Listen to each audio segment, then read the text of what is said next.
Hi, I'm Marci Shimoff, and welcome to our happiness community. It is the holiday season, and I know for some people you have just finished celebrating Hanukkah. I know for others, Christmas is upon us, Kwanzaa is upon us. So, whatever you're celebrating, this is the season of love. The spirit of the season is love. And I really appreciate hearing about acts of love during this holiday season. So I want to share with you today my favorite holiday story from the Chicken Soup for the Soul books. You know, I was very fortunate to have been able to co-author the women's books in the Chicken Soup for the Soul series. And I've read probably 20,000 stories in this series. And there are certain ones that just move me every time. And this particular story does it to me every time. So it's about a woman named Stella. And Stella had been very happily married to her husband for many, many years. And she was quite elderly. And her husband had terminal cancer and had just passed away a month before Christmas. And though their marriage was very happy, they had no children, and she was left alone for the holidays. And she was really in great, great sadness and grief, as you can imagine. So much so that she just didn't have it in her to even be able to go and get the Christmas ornaments and the Christmas decorations and take them out. Well, about 3 days, exactly 3 days before Christmas, she was sitting in her chair and she was crying when the doorbell rang. So she went to the door, and on the doorstep she saw a delivery boy with his head peering out behind a huge carton. And within just a second of opening the door, she heard a noise coming out of the carton, and she jumped back. And the boy said, are you Mrs. Thornhelp? And she said, yes. And he said, well, don't be startled. It's just a puppy.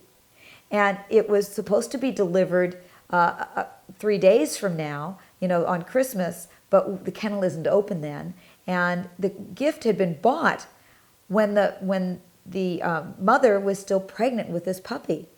Well, she said, who on earth bought this for me? And he said, your husband. It's all in the letter.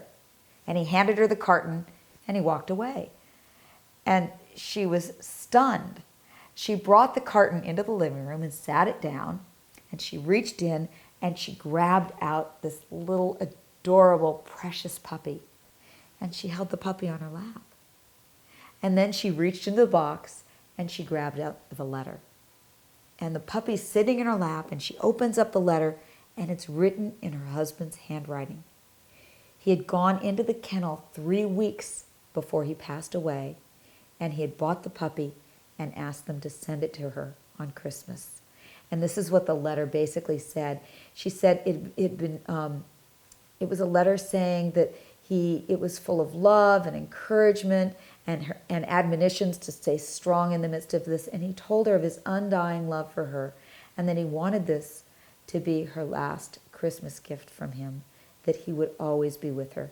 And he sent the puppy as the reminder that he was always, always loving her. And she just sat on that chair in tears, knowing that even though her husband had passed away, his love would always be there, and the puppy would be a reminder. So a simple act of love done during the holidays can make such a difference in someone's life.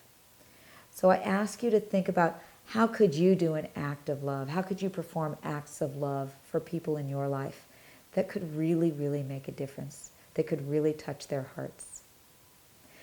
One of my very favorite quotes for the holiday season says, blessed is the season which engages the whole world in a conspiracy of love. So may we all conspire this holiday season to share our love with the world. I send you my love for happy holidays.